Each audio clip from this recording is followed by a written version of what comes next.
Good evening. We're continuing to part 2 with this book. Let's see, part 2, The Birth of Greymon.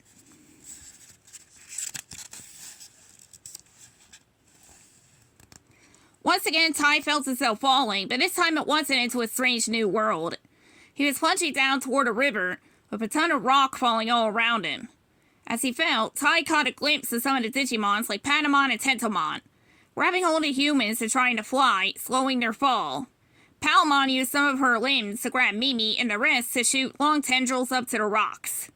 But the Digimons were still too small to hold the larger humans, and all of them continued to fall.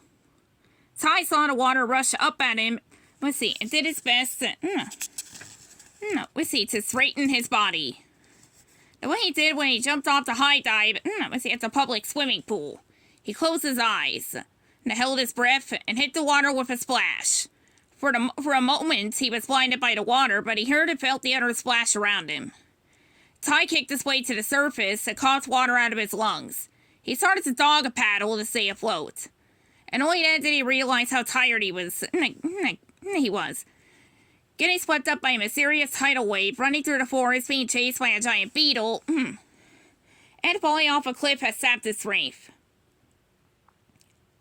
Ty! He realized Sora was next to him, dog paddling as well.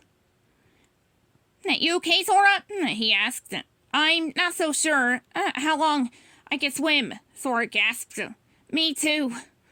Nearby, Ty saw Gomamon, the monster, who'd been called, Bukamon, until he'd, digi-evolved, rise up in the water.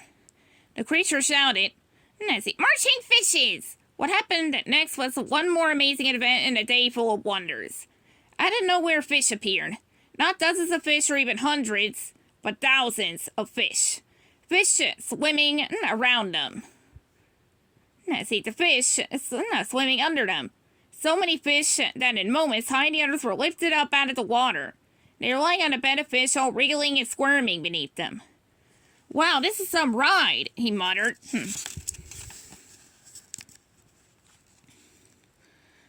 Roar! The sound of Kawagamon's battle cry shook the air above them.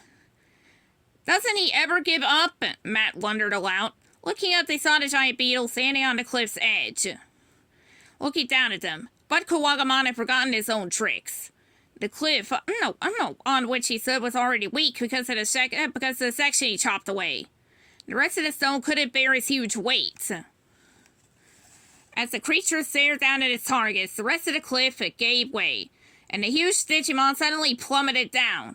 Look out! Ty yelled. Now go! Shouted Gomamon. As quick as a thought, the thousands of fish all started swimming together, carrying the humans and Digimons across the water at a high speed. In a few short seconds, they'd cleared out from beneath Kawagamon and were 100 yards away. Kawagamon hit the water with an enormous splash, a splash that sent waves high into the air.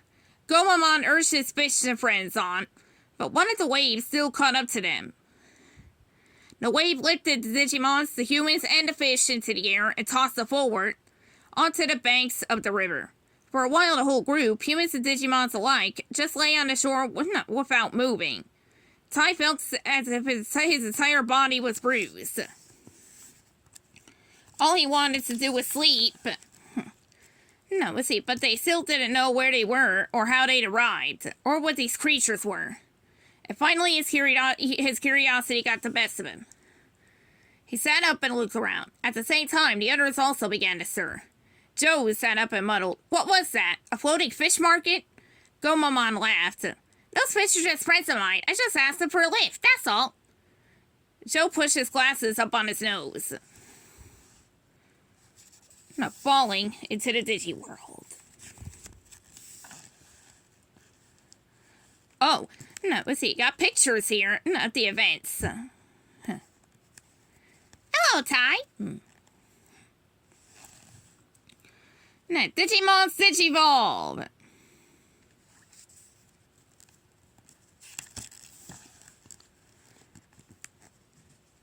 Run!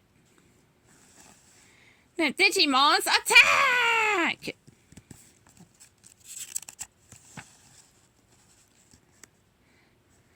Oh, and let's see, here's some more. No, let's see, for your little information. I'm not going to read every single one of them.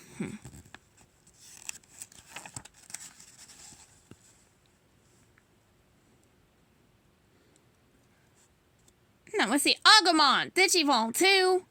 No, Greymon. Okay, that's the last one. And all these years, I thought I was allergic to seafood. No, thank you. I guess it's not Pokemon now. Nope, it's Gomamon now. TK looked at the Digimon who'd become his friend. So you're not Tokomon, are you? No, let's see. No, I'm Patamon, said the little Digimon. Agumon snorted and looked at Tai. It's all because we Digivolved.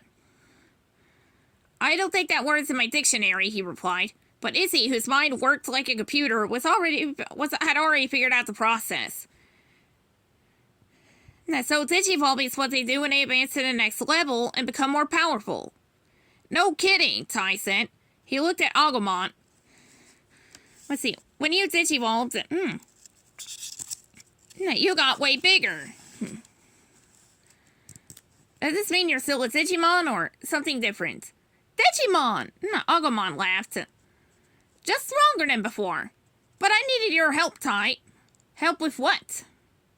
You see, the Digimon said, Digivolving is a very difficult process. I had to share your energy. Sora looked at Biyomon, the bird-like Digimon who had become her friend. I guess you guys don't run on batteries. Sure don't, the bird Digimon said. Izzy studied its Digimon friend, Tentomon. But how do you access my energy? He asked.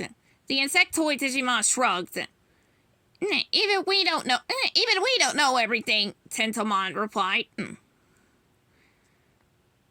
Palmon danced around Mimi, laughing. Thanks for my magical powers. But the girl in pink just put her head in her hands. The whole thing makes my head spin. Joe looked skeptical. My mother warned me about strangers. Gomamon laughed. I'm not a stranger, Joe. I'm your friend for life. The humans all looked at one another and had the same thought. Friends for life? What have we gotten into? And that's all I'll read for tonight. Gotta rest my voice. See y'all next time.